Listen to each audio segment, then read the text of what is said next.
There are tons of Pokemon theories out there. We're going to be looking at them every single week. And today, you're up, Cubone and Kangaskan.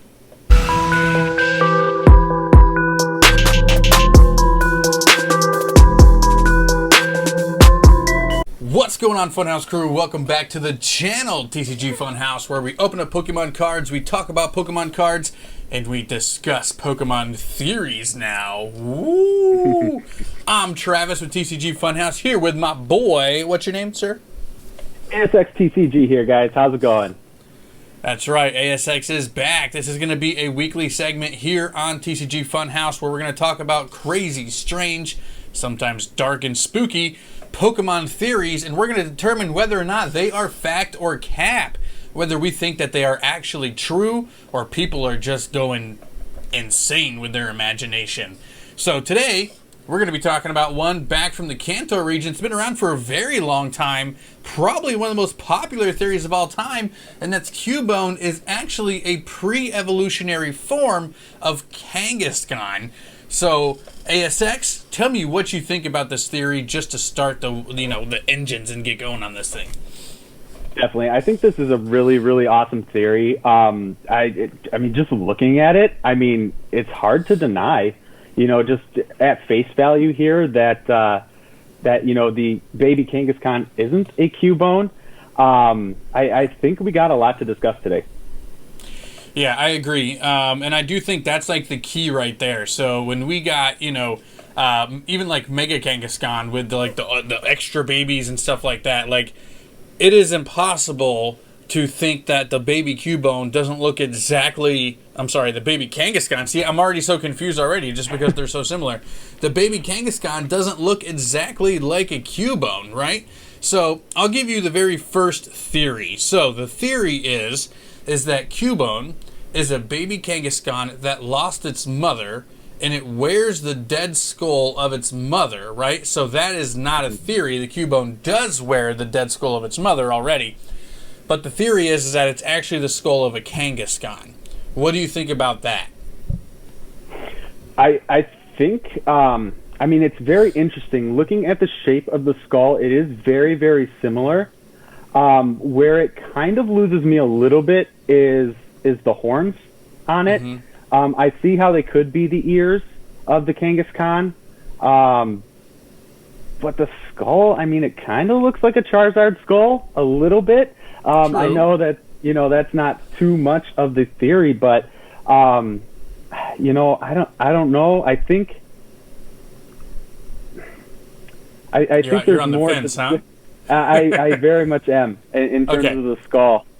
Right. So I actually think that it looks very much like the skull of a Kangaskhan. I can see where there's a little bit of differences, but even when you look at modern fossils, like I can guarantee you that the fossils that we have of dinosaur skulls their heads did not absolutely look like that. Like perfect example is take the skull of a human, right? You don't know when you see the skull of a human that it has ears and that it has a nose and that it has these other things that differentiate the skull from the face or the head, right?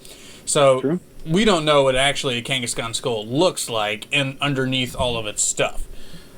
So that I think is, it can kind of debunk that a little bit. I see where you're coming from. Yeah, for sure. Like, that's Definitely. What I'm thinking. So, and just everything, all the other aesthetics scream Cubone to me when you see the baby Kangaskhan's. The arms are the same, the legs are the same. The texturing on its stomach is the same.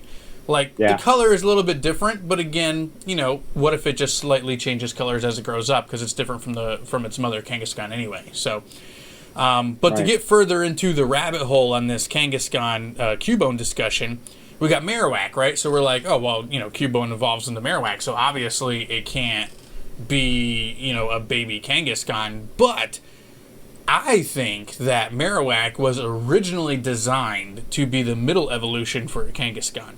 I think Kangaskhan was supposed to be one of those 3-tier evolutionary Pokemon that we got in Kanto, just like Oddish to Vileplume and Bellsprout to Victory Bell, Machop to Machoke to Machamp, like all that stuff. There are tons of 3-stage evolutionary Pokemon inside the Kanto region, and I think that Kangaskhan was supposed to originally be a part of that as well. And what happens is that the Marowak just outgrows the head of its mother, and that's why Kangaskhan does not have a skull anymore, right? Because now it's too large to fit the skull on its head. So, in my mind, I think there's Cubone, which is like a baby Kangaskhan that lost its mother. Marowak, which is like a teenager, right? Like that angry teenager. He's so like, And then eventually it gets to the Kangaskhan, to where its final evolutionary form, to where it can start making more baby-type Pokemon. What are your thoughts? Now, I this is where I can agree with you, like 100%. Just looking at all of them side by side, and especially the Marowak and the Kangaskhan, I mean, it looks like a natural evolution. It looks exactly, like that would be the very next step. And I honestly think, after I thought more about this part of it, I really do think that Pokemon Company actually originally had this as the idea, and then took out Kangaskhan and just made it its own Pokemon.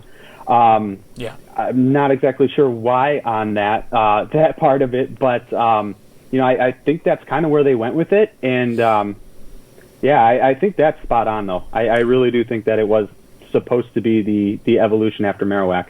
Yeah, I agree. I definitely think that during the conception phase of the Kanto region in Generation 1, it's well known that there was a lot of mistakes that were made, a lot of like translation mistakes and a lot of these other types of things. I mean, just look at the bugs in Generation 1 games with Missing No and stuff like that. Like, there was originally like 36 or 40 additional Pokemon that were supposed to be in the game and that were cut and put into the Johto region. Like, there was all kinds of stuff.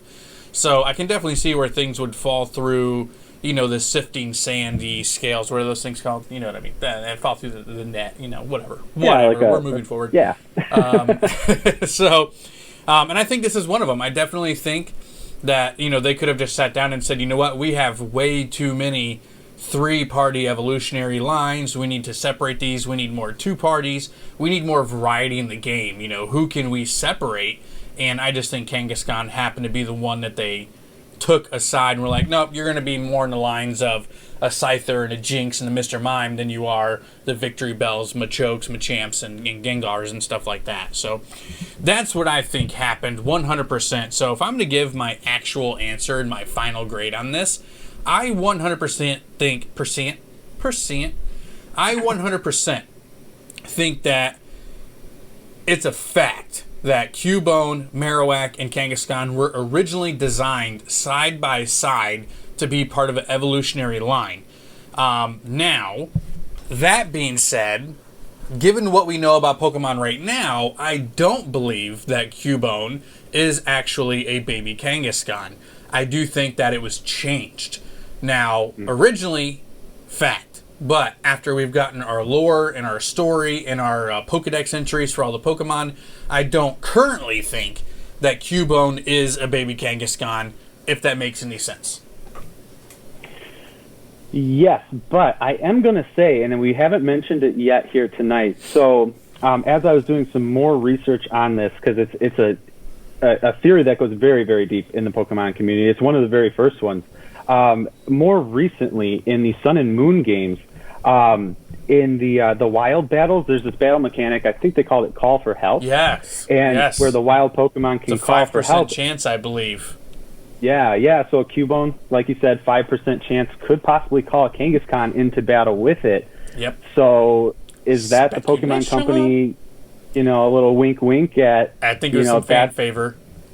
Yeah, no, definitely. Yep. I think it was. So, that got me thinking, maybe that all culminated kind of how we were saying, like, it was originally supposed to be in the line, it got taken out, and I think that might have been, like I said, Pokemon Company's wink at, like, hey, you guys were kind of right on that one. I agree.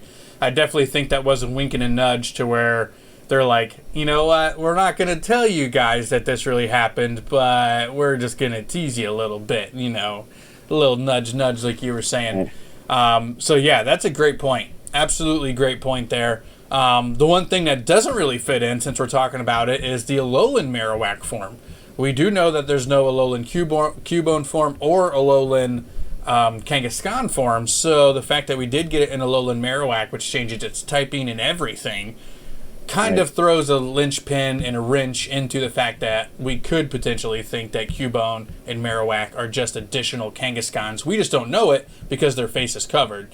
But, yeah, so I got to get your official answer. Nate, do you think it's fact or cap?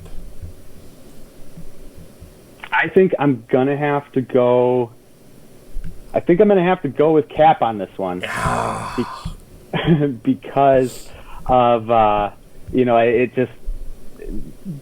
Other than the fact that they did bring it back in the Sun and Moon games, it was really separated, throughout the Kanto region and in the in the anime and the games and that. So, I would have to go with cap on this one.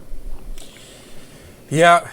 All right. So there's the official answers. ASX TCG. By the way, make sure you go check out the description so you can get to his channel down there. He does Pokemon unboxings over on his channel a couple times a week, right? Like a couple times a week. Give yourself a little plug here.